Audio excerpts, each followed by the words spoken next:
جانے مسائل تو علماء سے پوچھیں، یہ حکم مبین ہم کو رب سے ملا ہے، چلو پوچھ کیسے جیے زندگی کو، چلو پوچھ لے کس میں رب کی رضا ہے، رب کی رضا ہے۔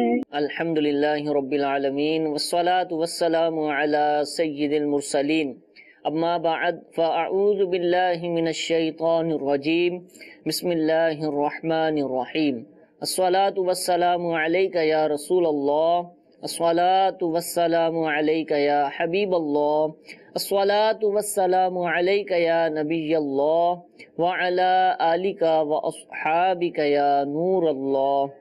پیارے اور محترم اسلامی بھائیوں، مدنی چینل کے ناظرین، دارالافتاء اہل سنت سلسلے کا وقت ہوا جاتا ہے۔ انشاءاللہ عز و جل آج ہمارے ساتھ راول پنڈی دارالافتاء اہل سنت سے مفتی نوید چشتی صاحب موجود ہوں گے۔ انشاءاللہ مفتی نوید صاحب سے ہی ہم سارے سوالات کریں گے، انشاءاللہ آپ کے سوالات کا جواب پیش کیا جائے گا۔ درود پاک کی فضیلت سنتے ہیں۔ شیخ طریقت امیر اہل سنت دامت برکاتہم العالیہ اپنے رسالے ضیاء درود و سلام، جو کہ درود و سلام کے فضائل پر مشتمل احادیث اس کے اندر موجود ہے، اس رسالے میں اس کے صفحہ نمبر 7 پر حدیث پاک نقل فرماتے ہیں، نبی کریم صلی اللہ تعالی علیہ وسلم نے ارشاد فرمایا، بے شک اللہ عز و جل نے ایک فرشتہ میری قبر پر مقرر فرمایا ہے، جسے تمام مخلوق کی آوازیں سننے کی طاقت دی ہے، پس قیامت تک جو کوئی مجھ پر درود پاک پڑھتا ہے تو وہ مجھے اس کا اور اس کے باپ کا نام پیش کرتا ہے، کہتا ہے فلاں بن فلاں نے آپ پر اس وقت درود پاک پڑھا ہے۔ امیر اہل سنت اس حدیث پاک کو نقل کرنے کے بعد کچھ تحریر فرماتے ہیں، سبحان اللہ، درود شریف پڑھنے والا کس قدر بختاور ہے کہ اس کا نام مع ولدیت بارگاہ رسالت صلی اللہ تعالی علیہ وسلم میں پیش کیا جاتا ہے۔ یہاں یہ نکتہ بھی انتہائی ایمان افروز ہے کہ قبر منور پر حاضر فرشتے کو اس قدر زیادہ قوت سماعت دی گئی ہے کہ وہ دنیا کے کونے کونے میں ایک ہی وقت کے اندر درود شریف پڑھنے والے لاکھوں مسلمانوں کی انتہائی دھیمی آواز بھی سن لیتا ہے۔ جب خادم دربار کی قوت سماعت یعنی سننے کی طاقت کا یہ حال ہے تو سرکار والا تبار مکہ مدینے کے تاجدار محبوب پروردگار صلی اللہ تعالی علیہ وسلم کے اختیارات کی کیا شان ہوگی؟ وہ کیوں نہ اپنے غلاموں کو پہچانیں گے اور کیوں نہ ان کی فریاد سن کر اللہ تعالیٰ کی اجازت سے ان کی امداد فرمائیں گے۔ اور کوئی غیب کیا تم سے نہاں ہو بھلا، جب نہ خدا ہی چھپا تم پہ کروڑوں درود، صلو علی الحبیب صلی اللہ تعالی علی محمد صلی اللہ تعالی علیہ وسلم۔ کال کے ذریعے اپنے سلسلے کا آغاز کرتے ہیں۔ جی مفتی صاحب سے میرا سوال یہ ہے کہ ہم نے سنا کہ جماعت جو ہے یہ واجب ہے۔ اب کسی کو یہ معلوم ہے کہ بھئی جماعت کا ٹائم ظہر کی نماز کا ٹائم 2 بجے ہے، اب 2 بجے کے بعد یعنی کہ وہ مسجد میں جا سکتا ہے یا نہیں جا سکتا؟ بظاہر وہ گناہ کا اظہار تو نہیں ہو رہا ہے ایک لحاظ سے، کہ پتہ بھی ہے کہ 2 بجے جماعت ختم ہو چکی، تو اب وہ گھر میں نماز پڑھ لے یا مسجد میں پڑھ لے؟ اگر وہ جماعت کے بعد مسجد کی طرف جائے تو یہ گناہ کا اظہار تو نہیں ہو رہا ہے؟ ماشاءاللہ، بہت ہی اچھا سوال کیا ہے مفتی صاحب، اس کا جواب ارشاد فرمائیے۔ الحمدللہ رب العالمین والصلاة والسلام علی سید الانبیاء والمرسلین، اما بعد فاعوذ باللہ من الشیطان الرجیم، بسم اللہ الرحمن الرحیم۔ اگر کسی شخص نے جماعت کے ساتھ نماز نہیں پڑھی اور جماعت مسجد کی اس کے اوپر واجب تھی اور لوگوں کو پتہ ہے کہ وہ شخص جماعت کے ساتھ نماز پڑھتا ہے، آپ اگر کسی وجہ سے شرعی عذر کی وجہ سے یا ویسے جماعت رہ گئی، جماعت کے ساتھ نماز نہ پڑھ سکا، تو اس کے حق میں بہتر یہی ہے کہ وہ مسجد میں جا کر نماز نہ پڑھے بلکہ اپنے گھر میں پڑھ لے، کہ اگر وہ جماعت کو مسجد میں آ کر نماز پڑھے گا تو اس صورت میں اب لوگوں پر یہ ظاہر ہوگا کہ اس نے جماعت کے ساتھ نماز نہیں پڑھی۔ اور اگر وہ کہیں سفر پر تھا یا کہیں ایسے معاملات میں تھا کہ لوگوں پر ظاہر ہے کہ اس پر جماعت واجب نہیں تھی، تو اس صورت میں اب اگر وہ نماز جماعت کے ساتھ نہیں پڑھتا، اس کے بعد آ کر نماز اپنی پڑھ لیتا ہے، تو پھر اس صورت میں کوئی حرج یا گناہ والی بات نہیں ہے۔ میسیجز بھی ہمارے پاس الحمدللہ بہت زیادہ مقدار میں آ چکے ہیں۔ پہلا SMS سلسلے کے اندر شامل کرتا ہوں۔ سوال یہ ہے کہ کیا اسلامی بہن مخصوص ایام میں ناخن کاٹ سکتی ہے؟ ناخن کاٹنے کی اجازت ہے؟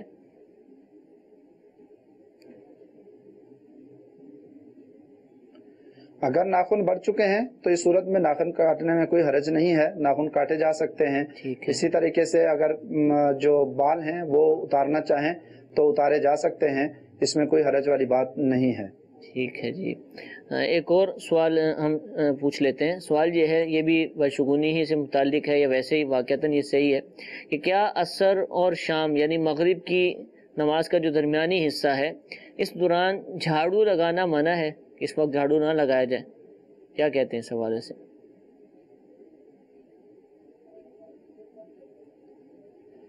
جھاڑو لگانا منع نہیں ہے، اس کی وجہ سے کوئی ایسا بعض لوگوں میں ہوتا ہے کہ اس کی وجہ سے کوئی نقصان ہونے والا ہے یا گھر میں نحوست آئے گی یا گھر والوں کے لیے کوئی معاملہ ہوگا، تو نہیں ہے، لیکن یہ ہے کہ بہتر ہے کہ اس وقت میں جھاڑو نہ لگایا جائے کہ اس کی وجہ سے فقر آ سکتا ہے، تو ایسا معاملہ نہ کیا جائے۔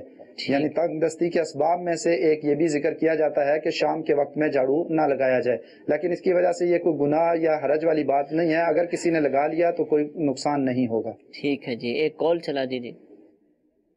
محمد عمران اتاری بات کر رہا ہوں اختر آباد ضلع اوکاڑا سے۔ مفتی صاحب سے میرا یہ سوال ہے کہ میں حکمت کا کام کرتا ہوں، لوگ مجھے پیسے دیتے ہیں اس بنیاد پر کہ آپ مجھے دوائی لا کر دے دیں، میں ان سے پیسے لے کے دوائی لا کر دے دیتا ہوں، کیا اس پر مجھے نفع لینا لازم ہے؟ جی حضور، اس طرح کے سوالات آتے رہتے ہیں، لوگ کام کرنے کے لیے کہتے ہیں، کیا حیثیت ہے ان کی اور کیا یہ نفع لے سکتے ہیں؟ دو صورتیں ہیں اس کی۔ ایک تو یہ ہے کہ کیا آپ جو مطلب چلاتے ہیں یا دعائی دیتے ہیں تو کیا آپ لوگوں سے جو رقم لیتے ہیں تو اس لیے لیتے ہیں کہ میں آپ کو لا کر بیچوں گا، کہ میں اپنے مطلب میں بیچتا ہوں، اگر میرے پاس یہ دوائی نہیں ہوگی تو میں آپ کو لا کر بیچ دوں گا، تو اس صورت میں تو ٹھیک ہے کہ آپ نے کہیں سے خریدی اور اس خریدنے کے بعد آپ کسی کو بیچ رہے ہیں تو اس پر اپنا منافع رکھ کر اس کو بیچ سکتے ہیں۔ لیکن اگر جو آپ سے دوائی منگوا رہا ہے وہ ایسا ہے کہ جو اس طور پر نہیں منگوا رہا، وہ یہ کہہ رہا ہے کہ جس طرح عام کسی کو ہم کہہ دیتے ہیں کہ آپ فلاں دکان کے قریب سے آ رہے ہیں تو آتے ہوئے میرے لیے یہ دوائی بھی لے آئیے گا، یا اس طرح کی کوئی کیفیت ہے، تو اب اس صورت میں اس کو وکیل بنایا جا رہا ہے، اور وکیل جتنے میں خریدے اتنے میں ہی موکل کو دے گا، اس میں اپنا نفع لے کر رکھ کر وہ دوسرے کو نہیں دے سکتا۔ تو آپ یہ دونوں چیزیں دیکھ لیں کہ اگر آپ ان کے وکیل بنتے ہیں تو پھر جتنے میں خریدیں گے اتنے میں ہی ان کو دینی پڑے گی، اور اگر آپ کا عرف اور معاملہ ان کے ساتھ ایسا چل رہا ہے کہ جس کی وجہ سے آپ ان کو پتا ہے کہ یہ اپنا کچھ مارجن رکھ کر مجھے دیتے ہیں یا یہ خرید کر ہمیں بیچتے ہیں، تو پھر شرعاً آپ اس پر جائز نفع بھی رکھ کر دے سکتے ہیں۔ ٹھیک ہے، اس پہ غور کرنا چاہیے جو بھی اس طرح کی خریداریاں کرتے ہیں۔ یہ تو ایک خاص حکیم صاحب کے معاملے میں پوچھا گیا، لیکن لوگ ایک دوسرے سے چیزیں منگوا رہے ہوتے ہیں، تو حیثیت کا تعین ہونا چاہیے اور اس کے بعد ہی اجرت لینے نہ لینے کا فیصلہ کیا جا سکتا ہے۔ ایک اور کال سلسلے کا حصہ بناتے ہیں، پھر انشاءاللہ کچھ SMS شامل کریں گے۔ جی سلسلہ دارالفتہ اہل سنت میں میرا سوال یہ ہے کہ آنکھ میں کوئی چیز تنکا وغیرہ پڑ جائے اور اسے نکالتے وقت جو آنسو نکلتے ہیں وہ ناپاک ہوتے ہیں یا پاک ہوتے ہیں؟ السلام علیکم ورحمۃ اللہ وبرکاتہ۔ وعلیکم السلام ورحمۃ اللہ وبرکاتہ۔ جی حضور، اگر آنکھ کے اندر تنکا جو پڑا ہے اس کی وجہ سے آنکھ کے اندر زخم ہو گیا ہے، ٹھیک ہے، اور اس زخم سے جو ہے خون یا پیپ وغیرہ نکلتی ہے اور وہ آنسوں کے اندر مل کر جو ہے وہ چہرے پر یا کپڑوں کے اوپر پڑتی ہے، تو پھر اس صورت میں تو وہ ناپاک ہوگا اور جہاں جہاں لگے گا کپڑوں کو یا رخسار کو یا جسم کو ناپاک کر دے گا۔ لیکن اگر اس تنکا پڑنے کی وجہ سے کوئی زخم نہیں ہوا، صرف یہ ہے کہ آنکھ چبھ گئی ہے جس کی وجہ سے درد ہوتا ہے اور سرخ ہو گئی ہے اور اس سے پانی نکل رہا ہے، تو یہ پانی ناپاک نہیں ہے۔ جیسے عام آنسو ہوتے ہیں اسی طریقے سے یہ بھی ہوگا، اس کی وجہ سے جسم یا کپڑے ناپاک نہیں ہوں گے۔ ٹھیک ہے۔ حضور، سوال یہ پوچھا گیا ہے کہ اگر کسی پر غسل فرض ہے یا اسلامی بہنوں کے مخصوص ایام ہیں تو اس دوران کیا یہ کھا پی سکتے ہیں؟ ان کو کھانے پینے کی اجازت ہے؟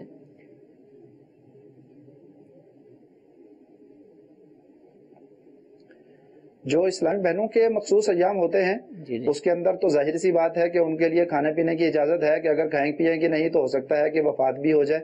تو جو ہیں جنابت کے ایام ہوتے ہیں، کوئی اگر ایسا ہے کہ جو ناپاکی مرد ہے یا ویسے اگر کسی کے ساتھ ناپاکی کا معاملہ ہے، تو اس صورت میں اب ان کے لیے یہ ہے کہ وہ پہلے اگر کھانا پینا ہے تو یا تو غسل کر لیں. سب سے اچھی بات تو یہ ہے، اگر نہیں کرتے تو کم از کم ہاتھ دھو لیں اور کلی کر لیں، اور کلی کرنے کے بعد کوئی چیز کھائیں پیئیں تو ان کے لیے کوئی حرج نہیں ہے، کھا پی سکتے ہیں. ٹھیک ہے. حمل کے دوران کیا عورت بیٹھ کر نماز پڑھ سکتی ہے؟ اس کی مطلقاً اجازت ہے یا پھر اس کی بھی کچھ صورتیں بنیں گی؟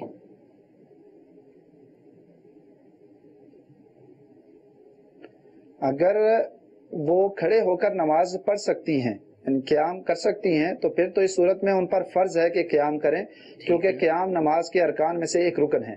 اگر وہ کھڑے ہو کر نماز نہیں پڑھ سکتی، قیام نہیں کر سکتی، یا کھڑے ہو کر جب رکوع کرتی ہیں یا سجدہ کرتی ہیں تو ان کو تکلیف ہوتی ہے، یا ایک مرتبہ سجدہ کر لیں تو اس کے بعد ان کے لیے قیام کی حالت میں جانا مشکل ہوتا ہے، تو پھر اس صورت میں ان کے لیے احکام مختلف ہوں گے.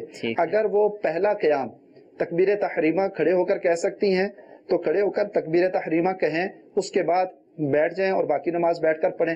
اور اگر پوری نماز ہی وہ کھڑے ہو کر پڑھ سکتی ہیں، کوئی سہارا لے کر یا کوئی دیوار کا سہارا لے کر یا کسی شخص کا سہارا لے کر یا کوئی کسی بھی طریقے سے کھڑی ہو سکتی ہیں، تو پھر اس صورت پر ان پر فرض ہوگا کہ وہ کھڑے ہو کر ہی نماز پڑھیں. ٹھیک ہے، اس کو دیکھ لیا جائے. فرض نماز کے لیے ہوگا اور وتر کے لیے ہوگا اور سنت فجر کے لیے ہوگا.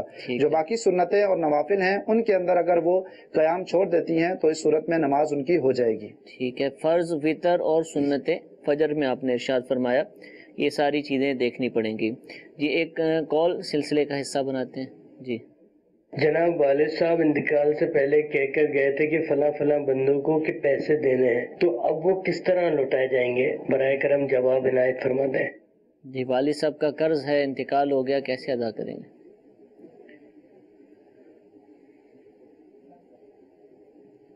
یہ تو دیکھیں گے کہ اگر ان کا قرض واقعتاً ایسا ہے تو پھر تو اس صورت میں جو والد صاحب کا ترکہ ہے اس میں پہلے تجہیز و تکفین کریں گے، اس کے جو مسنون اخراجات ہیں وہ پورے کیے جائیں گے، اس کے بعد ان کا جو قرض ہے وہ ادا کیا جائے گا، اور پھر اس کے بعد اگر ان کی جائز وصیت ہے تہائی مال تک تو وہ ادا کی جائے گی، اور اس کے بعد جو مال ہوگا وہ ان کے ورثاء کے اندر تقسیم کیا جائے گا. اب جو قرض ہے وہ قرض ان کے اگر مال ان کا کم ہے، قرض زیادہ ہے، تو پھر ان کے مال سے پہلے قرض ادا کر دیا جائے، اور باقی جو قرض بچتا ہے وہ ان کے جو ورثاء ہیں، بیٹے ہیں، بیٹیاں ہیں، یا جو بھی ان کے عزیز و اقارب ورثاء بن سکتے ہیں، تو ان کا جو ان کی وراثت میں جس طریقے سے حصہ بنتا تھا اس طریقے سے اتنا حصہ وہ ادا کر کے تو ان کا قرض ادا کریں گے. ٹھیک ہے جی، ایک کال چلائیے گا. قرآن پاک میں صفحے شہیدوں جملے نے اور دوسرا اسلامیات دی کتاباں اور کاپیاں بچیاں دی ہونیاں نے، انہاں کی کرنا چاہیے ہے؟ یہ جواب دیو. السلام علیکم ورحمۃ اللہ وبرکاتہ. وعلیکم السلام ورحمۃ اللہ وبرکاتہ. مفتی صاحب آپ کے ہی علاقے کی ملتی جلتی زبان میں سوال ہوا ہے. اس کے لیے یہ ہے کہ قرآن پاک کے جو حروف جو اوراق شہید ہو جاتے ہیں ان کے لیے یہ حکم ہے کہ پہلے تو یہ ہے کہ ان کو کسی جگہ پر اگر دفن کرنے کا بندوبست موجود ہو تو ان کو دفن کر دیا جائے. اگر ان کو دفن کرنے کا بندوبست موجود نہیں ہے تو کسی جاری پاک پانی میں اس طریقے سے ان کو بہایا جائے کہ وہ پانی کے اندر بیٹھ جائیں، اور پانی کے اوپر طے میں آ کر تو بے ادبی والی کوئی صورت نہ بنے ان کی.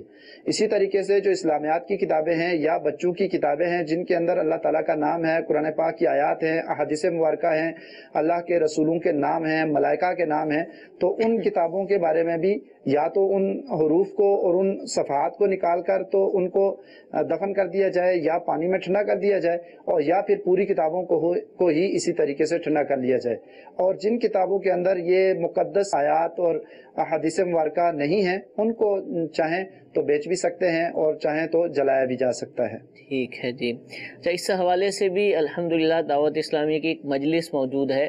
مجلس تحفظ اوراق مقدسہ، جو مقدس اوراق ہیں قرآن پاک کے یا دیگر جو بھی ہیں، ان کے تحفظ کے لیے، یعنی ان کو کس طریقے سے محفوظ کرنا ہے۔ قرآن پاک شہید ہو گیا، پرانا ہو گیا ہے کہ اب وہ اس کے ذریعے تلاوت کرنا ایک مشکل امر ہے، صفحے پلٹتے ہیں تو شہید ہو جاتے ہیں، تو ان کی حفاظت کے لیے، ان کو محفوظ مقام پر پہنچانے کے لیے بھی الحمدللہ ایک مجلس موجود ہے پاکستان بھر میں، دنیا بھر میں ہو سکتا ہے کہ مختلف مقامات پر اتنے زیادہ اسلامی بھائی اس مجلس کا حصہ ہیں، اور اکثریت ایسی ہے کہ جو فی سبیل اللہ اس کام کے اندر الحمدللہ مشغول ہے، اور ایک شرعی طریقہ کار کے مطابق الحمدللہ اس مجلس کے اسلامی بھائیوں کو بھی دیکھا گیا کہ یہ دارالافتاء اہل سنت افتاء مکاتب کے اندر الحمدللہ تشریف لاتے ہیں، اور جو بھی مفتیان کرام نے ان کو ان اوراق کو محفوظ کرنے، ٹھنڈا کرنے کا طریقہ بتایا، الحمدللہ اس کے ذریعے جو ہے وہ کرتے ہیں۔ 19,000 باکسز لگا دیے گئے ملک بھر میں مختلف جگہوں پر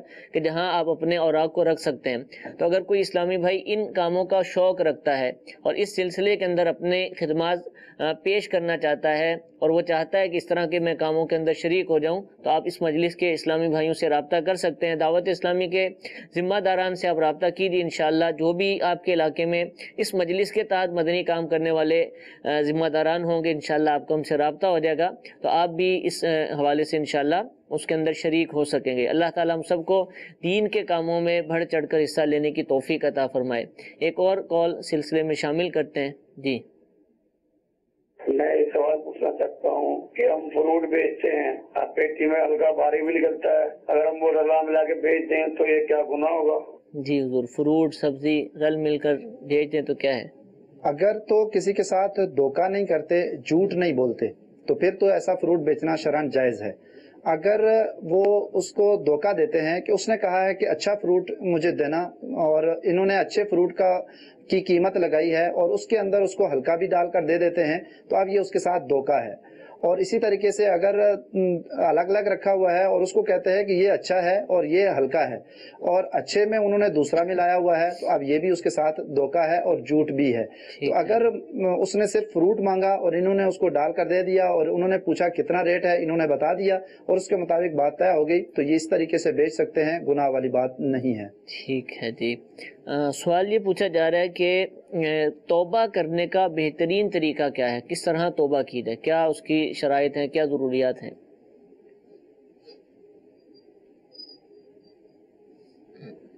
توبہ کی چند شرائط ہیں۔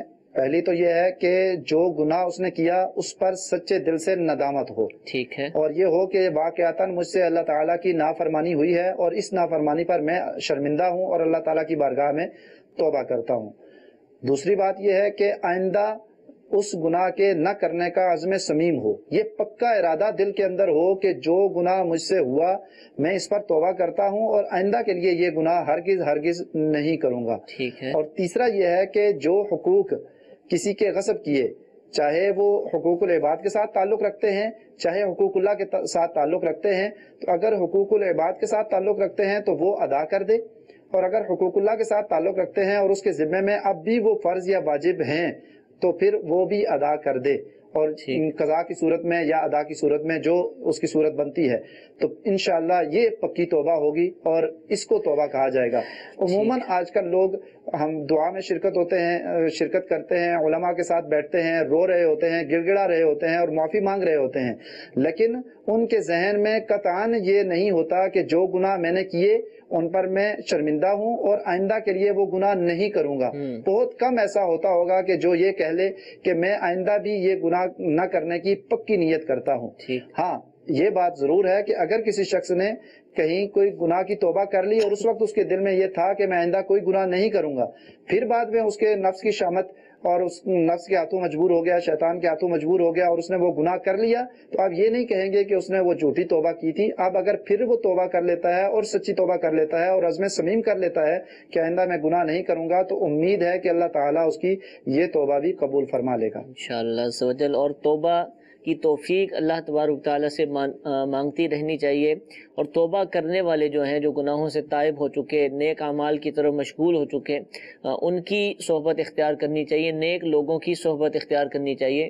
انشاءاللہ عز و جل ان کی برکت سے ہمیں بھی توبہ کی سعادت حاصل ہوگی، توبہ کرتے رہنے کی توفیق ملتی رہے گی، اور انشاءاللہ ہم بھی گناہوں سے بچتے رہیں گے۔ کیا چیز گناہ ہے، کیا چیز غلط ہے، کس چیز پر میری پکڑ ہوگی، یہ بھی ایک جاننا، یہ بھی ایک بہت بڑی اللہ تعالیٰ کی نعمت ہے، اور یہ انشاءاللہ اچھا ماحول نصیب ہوگا، اچھے ماحول کی قربت حاصل ہوگی، تو یہ ساری باتیں بھی ہمیں انشاءاللہ معلوم ہوتی رہیں گی۔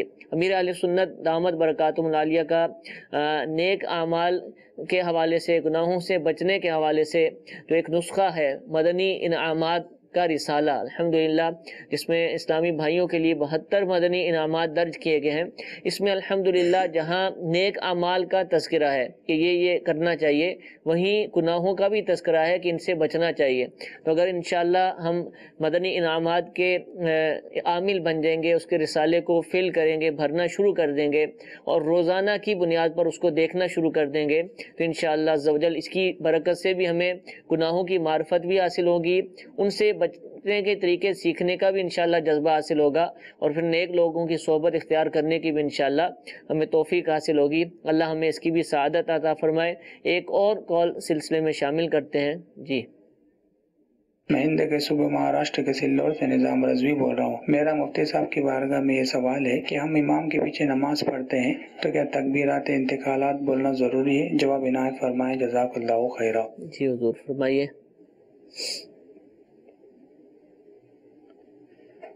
امام کے پیچھے نماز پڑھتے ہوئے تکبیرات انتقالات واجب نہیں ہیں، لیکن سنت ہے کہ جب بھی ایک رکن سے دوسرے رکن کی طرف جائیں تو اس صورت میں تکبیر کہہ لی جائے۔ ٹھیک ہے، تکبیرات انتقالات یعنی اللہ اکبر، سمیع اللہ لمن حمدہ، یہ مختلف جو الفاظ ہیں اکیلے میں تو کہتے ہی ہیں، تو امام کے پیچھے بھی ان الفاظ کو کہنا چاہیے کہ یہ سنت ہے۔ یہ ایک اور کال چلائیے۔ سوال یہ تھا کہ جو گنجا پن کا علاج کراتے ہیں، مصنوعی بال لگوا لیتے ہیں بازار سے، کیا ان کے ساتھ نماز ہو جاتی ہے؟ جی حضور، گندے پن کا علاج مصنوعی بال لگانا یہ کیسا، اور پھر وہ لگے ہوں تو نماز پڑھیں تو ہو جائے گی نماز؟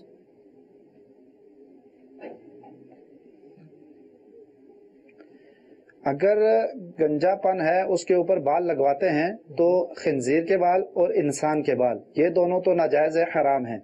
خنزیر کے بال اس لیے کہ وہ نجس العین ہے، اس کا کوئی بھی جز جو ہے کسی بھی طریقے سے پاک نہیں کیا جا سکتا، اور انسان کا بال اس لیے کہ اس کی حرمت، تکریم، عزت کی وجہ سے کہ اس کے بال بھی استعمال نہیں کیے جا سکتے۔ اس کے علاوہ اگر کسی چیز کے بال لگاتے ہیں، وگ کے طور پر لگاتے ہیں تو جائز ہے، لگائے جا سکتے ہیں۔ اب اس کی وجہ سے غسل نماز ہو جائے گی یا نہیں؟ تو اگر تو خنزیر کے بال معاذ اللہ کسی نے لگائے ہیں تو وہ خود ہی نجس العین ہے، تو نجس العین چیز جسم پر لگائی ہوئی ہے تو اس صورت میں تو اس کی نماز نہیں ہوگی، 1 درہم سے زیادہ کی مقدار میں اگر وہ ہیں تو۔ اور اگر اس کے علاوہ انسان اور خنزیر کے علاوہ کسی چیز کے بال لگائے ہیں تو نماز ہو جائے گی، لیکن اس میں یہ خیال ضرور رکھا جائے کہ اب اگر بال لگے ہیں تو ان کے نیچے جسم پر پانی جائے گا یا نہیں۔ اگر وہ بال لگے ہیں ان کو اتارا جا سکتا ہے اور ان کے نیچے جسم پر پانی نہیں پہنچ رہا تو فرض غسل ان کا نہیں ہوگا، اور اگر اس کے علاوہ چوتھائی سر کا مسح نہیں ہو سکتا تو بھی اس کا وضو نہیں ہوگا۔ اور اگر اس کو اتار کر ان کے نیچے جڑوں میں پانی پہنچا لیا جائے، دھو لیا جائے یا دھو سکتے ہیں تو پھر اس صورت میں دھو کر غسل کریں گے تو غسل بھی ہو جائے گا، اور اگر ان کے علاوہ چوتھائی سر تک کے بالوں تک مسح کیا جا سکتا ہے تو مسح کریں گے تو وضو بھی ہو جائے گا اور نماز بھی درست ہو جائے گا۔ جزاک اللہ مفتی صاحب، بہت بہت شکریہ۔ سلسلے کا وقت ختم ہوا ہے، اللہ تعالی ہم سب کو جو کچھ سنا اس کو یاد رکھنے، عمل کرنے کی توفیق عطا فرمائے، آمین بجاہ النبی الامین۔ صلو علی الحبیب صلی اللہ تعالی علی محمد صلی اللہ تعالی علیہ وسلم۔ نہ جانے مسائل تو علماء سے پوچھیں، یہ حکم مبین ہم کو رب سے ملا ہے، چلو پوچھ کیسے جیے زندگی کو، چلو پوچھ لے کس میں رب کی رضا ہے، رب کی